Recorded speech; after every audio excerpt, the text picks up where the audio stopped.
Hello hello hello friends, केम छो? जय श्री कृष्णा। आज है ना दोस्तों, मैं आपसे शेयर करने वाली हूँ हॉस्पिटल बैग कैसे रेडी करना है।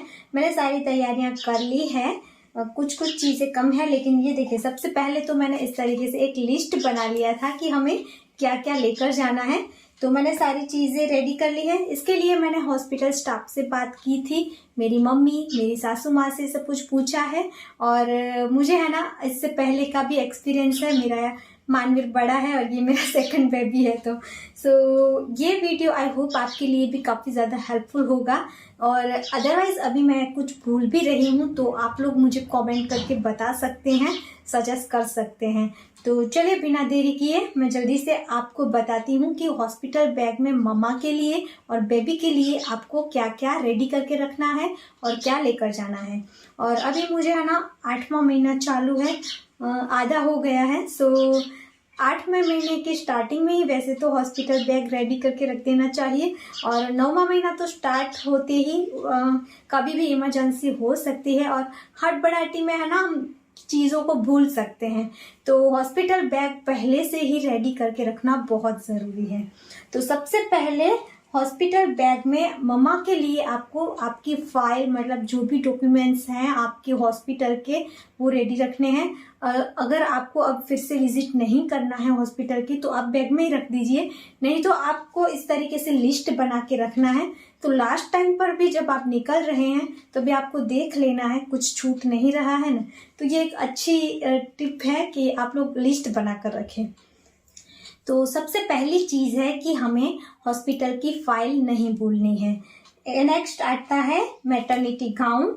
तो ये देखिए, मैंने 2 गाउन फिलहाल इसके अंदर रखे हुए हैं। मैंने और गाउन अभी मंगवाए हैं ऑनलाइन, जो कि अभी आए नहीं, आएंगे तो मैं आपको दिखा दूंगी, लेकिन मैं भूल ना जाऊं इसीलिए मैंने अभी 2 सेट तो अंदर ऑलरेडी रख ही दिए हैं। और ये मेरी पुरानी ड्रेस है। तो आप मैटरनिटी गाउन अगर बनवाना चाहते हैं तो पुरानी ड्रेस पर भी बनवा सकते हैं। अगर आपको अच्छा लगे तो आप ऑनलाइन भी शॉपिंग कर सकते हैं और इजीली लोकल मार्केट में भी मिल जाते हैं। तो अगर आप यहाँ पर, इसमें है ना 2 साइड ऊपर भी जिप आती है, या फिर मिडल में जिप आती है, या फिर यहाँ पर क्रॉस में जिप आती है। तो आपको जैसा पसंद है उस टाइप का आप मंगवा सकते हैं। या फिर ये भी बेस्ट आइडिया है कि आप अपनी पुरानी जो ड्रेस है उसमें आप बनवा सकते हैं। तो ये मैं बनाने वाली हूँ। नेक्स्ट कोई भी वीडियो में मैं आपसे शेयर करूंगी कि आप किस तरीके से सिंपल जो आपकी पुरानी ड्रेस है उसे मैटरनिटी ड्रेस में कन्वर्ट कर सकते हैं। तो मैटरनिटी ड्रेस आपको कंफर्टेबल लगे तो आप जिप वाला, नहीं तो इस तरीके के सिंपल गाउन, आपको जो भी पसंद है वो आपको अपने 3 से 4 जोड़ी कपड़े रख लेने हैं। और इसमें है ना आप जो आपको नहीं चाहिए वो भी रख सकते हैं। अदरवाइज 1 आध जोड़ी कपड़े ऐसे रखें कि जो अच्छे हों, वापस आते टाइम आप उसे पहन सकते हैं, क्योंकि वेलकम होगा, फोटोग्राफी होगी, वीडियो शूट हो सकता है, तो थोड़े अच्छे कपड़े होंगे तो अच्छे दिखेंगे। नेक्स्ट है नर्सिंग ब्रा। तो आजकल मार्केट में और ऑनलाइन काफ़ी सारी नर्सिंग ब्रा अवेलेबल है। मैंने है ना रंजन दीदी से पूछा था, जो कि अभी अभी ही उनको सेवा हुई है। तो उनके एक्सपीरियंस से उन्हें कुछ अच्छी नहीं फिट आई थी नर्सिंग ब्रा, तो और मुझे भी लगता है कि मुझे नहीं कंफर्टेबल रहेगी। तो मैंने एकदम सिंपल सी ब्रा अभी ली है। और नॉर्मली जो ब्रा होते हैं ना स्पोर्ट्स ब्रा, उस टाइप की लूज ब्रा मैंने ली हुई है। तो आपको जो अच्छा लगता है उस टाइप से आप ब्रा ले सकते हैं। नर्सिंग ब्रा में है ना यहाँ ऊपर से ही पूरा ओपन हो जाता है, ये इस तरीके से। तो आप अलग अलग ट्राई कर सकते हैं, या फिर आपके आसपास के जो है जिनका एक्सपीरियंस है उनसे आप पूछकर ये ले सकते हैं। इनके सिवा हमें चाहिए मैटरनिटी पैड। तो ये मैंने देखिए पैड ले लिए हैं इस तरीके से। ये मेरा पूरा इस तरीके का पाउच मैंने बनाया हुआ है। आप नॉर्मली कोई भी प्लास्टिक की बैग में भी ले सकते हैं, और बैग में ही ऑलरेडी आते हैं। तो इस पैड को भी लेना है। नॉर्मली तो हॉस्पिटल में से भी मिलते हैं, लेकिन कभी कभी नहीं मिलते हैं, या फिर ज़्यादा ख़राब हो गए, या फिर हमें वो सूट नहीं करते हैं, तो इसकी काफ़ी ज़्यादा ज़रूरत पड़ती है। तो ये मैंने पूरा ले ही लिया है।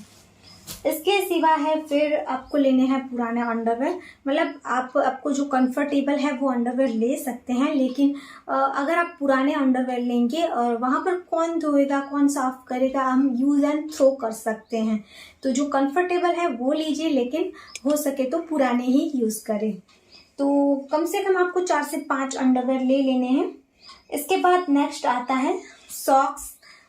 हो सकता अभी मेरे तो है ना, ये मानसून का सीज़न है, तो हो सकता है कि थोड़ी सी ठंड लगे, या फिर डिलीवरी के बाद ऐसा होता है कभी कभी कि मदर को बहुत ज़्यादा ठंड लगती है, या तो फिर उसे है ना गर्मी मिले, इसके लिए पैरों में सॉक्स पहनना ज़रूरी है।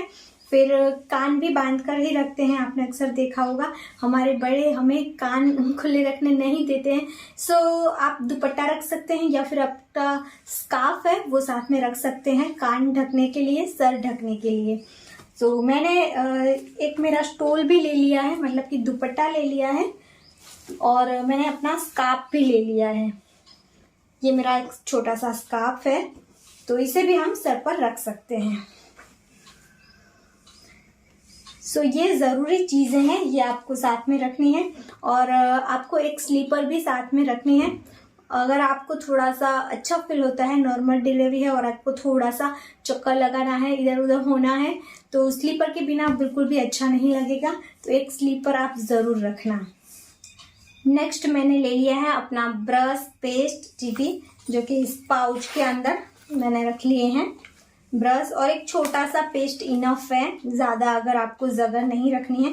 यहाँ पुराना पेस्ट भी आप रख सकते हैं, जो थोड़ा सा बचा है उसका आप इस तरीके से यूज़ करके, मतलब उसे रख सकते हैं अपने हॉस्पिटल बैग में अभी से। और इसके अलावा आपको थोड़ा सा मेकअप का सामान लेना है, मतलब मेकअप मतलब कि सिंपल ही कॉम्पैक्ट है, कॉम है, बिंदी है, एक रबर बैंड, इस तरीके से जो आप रेगुलर यूज़ करते हैं वो छोटी मोटी चीज़ें अगर आपको ठीक लगे, आप वहाँ यूज़ करना चाहे तो ओके, लेकिन आप जब घर आएंगे तो बस थोड़ा सा आपका अच्छा दिखेगा हुलिया, तो आपको भी अच्छा फील होगा ना।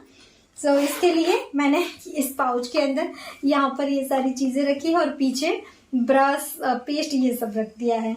और इसके साथ ही मैंने एक हैंकी रख दिया है छोटा सा, तो हैंकी तो काफ़ी ज़्यादा ज़रूरत पड़ेगी, आप 2 से 3 रख सकते हैं साथ में।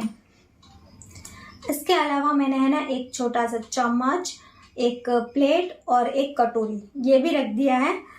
इनकेस हमें ज़रूरत पड़ती है, तो ये चीज़ों की ज़रूरत पड़ती ही है, सब लेकर ही जाते हैं, तो मैंने ऑलरेडी अभी से इसे रेडी करके रख दिया है।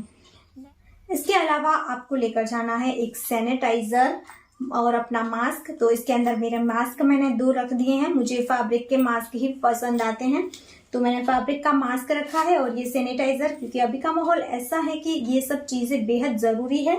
और आपको साथ में रखने हैं वाइप्स, तो वाइप्स मैंने मंगवाए हैं, अभी तक मेरे नहीं आए हैं, और वो तो इमीडिएटली हॉस्पिटल की मेडिकल से भी मिल जाते हैं, लेकिन सब चीज़ें रेडी है तो अच्छा फील होता है। तो ये सारी चीज़ें हैं जो मदर के लिए ज़रूरी है, और ये सारी चीज़ें मेरी रेडी हो चुकी हैं। कुछ इसमें बाकी है जो मैं 2-3 दिन में कर लूँगी कंप्लीट।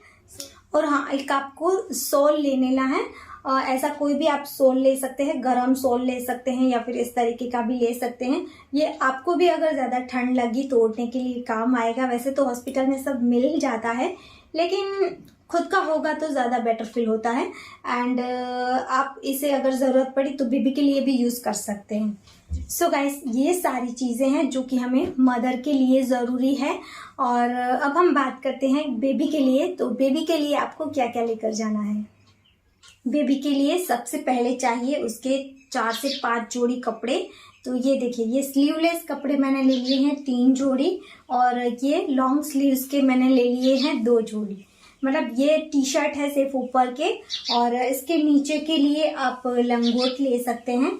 तो ये मैंने 4 से 5 लंगोट ले ली है। और है ना, हमें छोटी छोटी बिछौनियाँ लेनी है। ये रही, देखिए, ये मैंने बेडशीट से बनाया है, तो ये भी काफ़ी ज़्यादा यूज़फुल है। ये मम्मी हमारी जो मम्मी होती है, सासू माँ है, उनके इस एक्सपीरियंस से ये काफ़ी ज़्यादा ज़रूरत पड़ती है, तो ये भी मैंने ले लिए हैं।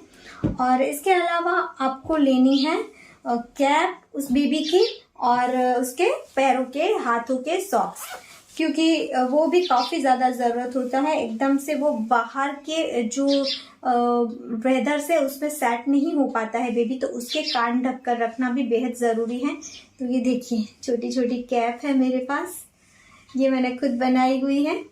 और ये भी है, ये है। कुछ रंजन दीदी ने भी भिजवाई है, अभी जो सिवा को नहीं हो रही है वो। और ये देखिए, ये सॉक्स भी मैंने 3 से 4 ले लिए हैं और हाथों के मिटन भी ले लिए हैं। तो ये सारी चीज़ें बेहद ज़रूरी है बेबी के लिए लेना। और इसे मैंने इस तरीके से इस पाउच में भरकर रखा है, क्योंकि इस तरीके की छोटी छोटी चीज़ों को हम अच्छे से ऑर्गेनाइज करके रखेंगे तो ढूंढने में ज़्यादा अच्छा रहता है। एंड नेक्स्ट चीज़ जो है वो है ये बेबी डायपर। तो मैंने ये 2 से 5 किलो तक के बेबी को हो जाए इतना न्यूबॉर्न बेबी के डायपर भी मंगवा लिए हैं। और ये मानसून में काफ़ी ज़्यादा मुझे ज़रूरी लगता है, और डायपर तो रखना ही चाहिए साथ में, कभी भी ज़रूरत पड़ सकती है। पर डायपर पहनाने से पहले आपको बेबी को क्रीम लगानी होती है, डायपर क्रीम करके आती है। तो रेसिस हो जाए तभी लगाने की क्रीम अलग आती है और डायपर की क्रीम अलग आती है। सो आपको वो क्रीम भी साथ में रखनी है, और मैंने मंगवाई है, अभी आई नहीं है इसलिए मैं आपको नहीं दिखा रही हूँ। आ जाएगी तो मैं आपको दिखा दूँगी। इसके अलावा आपको लेकर जाना है, कोई कोई हॉस्पिटल में मांगते हैं बेबी को क्लीन करने के लिए कपड़े। तो ये देखिए, मैंने सॉफ्ट जो क्लॉथ होते हैं ना, उन सबको कट करके रेडी करके रखा है। तो ऐसे आपको फैब्रिक की ज़रूरत पड़ेगी। तो ये इस पर डिपेंड करता है कि आपने कौन सी हॉस्पिटल में बुकिंग करवाया है। काफ़ी सारे हॉस्पिटल में ये ज़रूरत नहीं पड़ती है, लेकिन हमारे यहाँ जो लोकल एरिया है, बड़ी सिटी मेगा सिटी नहीं है, सो ये ज़रूरत पड़ सकती है। तो मम्मी ने ये सब कुछ रेडी करके रखा है, देखिए। इसके बाद आपको बेबी को लपेटने के लिए क्लॉथ चाहिए, तो इसके लिए भी मम्मी ने देखिए ये सॉफ्ट दुपट्टे रखे हुए हैं, एकदम सॉफ्ट। और अगर ज़रूरत पड़ी तो हम क्लीन करने के लिए भी इसका यूज़ कर सकते हैं। और एक मस्त चीज़ मम्मी ने ये रखी है, ये देखिए, इसके ऊपर ओम भूर्भुवस्वः वाला श्लोक लिखा हुआ है। हमारे यहाँ जब बेबी आता है फर्स्ट टाइम हाथ में, तो ये भगवान का नाम लिखा हुआ जो होता है ना, उसी में आप लपेटते हैं। तो ये भी रेडी करके रखा है मम्मी ने। तो आप जो भी पसंद करते हैं वो भी आप रख सकते हैं साथ में। इसके अलावा आपको लेनी है इस तरीके की बेबी सीट। तो कम से कम मैंने 5-6 तो रख ही दी हैं, क्योंकि मानसून है और एक नॉर्मल डिलीवरी होती है तो नेक्स्ट डे तो छुट्टी मिल जाती है, लेकिन अगर नहीं होती है तो ज़्यादा की ज़रूरत पड़ सकती है। इससे पहले तो मेरी नॉर्मल हुई थी, अभी भी मुझे कॉन्फिडेंस है कि मेरी नॉर्मल ही होंगी। और ये बात भी ज़रूरी है कि आपको हमेशा अंदर से ऐसा कॉन्फिडेंस होना चाहिए कि नहीं, मेरे साथ यही होगा, तो वैसा ही होता है। तो इस तरीके की जो बिछोनियाँ हैं वो भी आपको 5 से 6, 7 ले ही लेनी है, और मौसम पर ज़्यादा डिपेंड करता है। तो ये देखिए, ये भी हमने ले ली है, ये इतनी सारी ले ली है, देखिए ये सारी बैग के अंदर ही थी, अभी मैंने निकाली है। और आपको लेने हैं जो मैंने अभी आपको दिखाया ना, इस तरीके के ये छोटे छोटे सीट हैं, बिछौनी बोल सकते हैं आप इसको। ये मैंने पुराने कपड़ों से ही घर पर बनाए हैं, क्योंकि पुराने कपड़े सॉफ्ट होते हैं और कॉटन के होते हैं, तो ये बेबी के लिए ज़्यादा कंफर्टेबल है। और इन सब कपड़ों को मैंने वॉश करके डेटॉल से अच्छे से सैनिटाइज कर दिए हैं। अभी इसे हमने रेडी करके रखा है। और इसके अलावा आपको लेके जाना है बेबी के लिए एक ब्लैंकेट या फिर अच्छा सा शॉल, क्योंकि अगर बेबी को गर्मी देनी है, ठंड जैसा है कुछ, तो उसे आप कवर कर सकते हैं। सो गाइस, ये पूरा मैंने लिस्ट बना के रखा था मेरी सासू माँ से, मम्मी से, हॉस्पिटल से पूछ कर। अभी भी इसमें कुछ मैं भूल रही हूँ तो प्लीज़ आप लोग कमेंट में मुझे ज़रूर सजेस्ट करना। और अगर आपको ये वीडियो हेल्पफुल लगा है, आपको पसंद आया है, तो प्लीज़ वीडियो को लाइक करना, ज़्यादा से ज़्यादा शेयर करना। और अगर आपने चैनल को अभी तक सब्सक्राइब नहीं किया है तो ज़रूर कर लेना। मिलते हैं हम ऐसे ही और यूज़फुल वीडियो के साथ फिर से, तब तक के लिए जय भारत।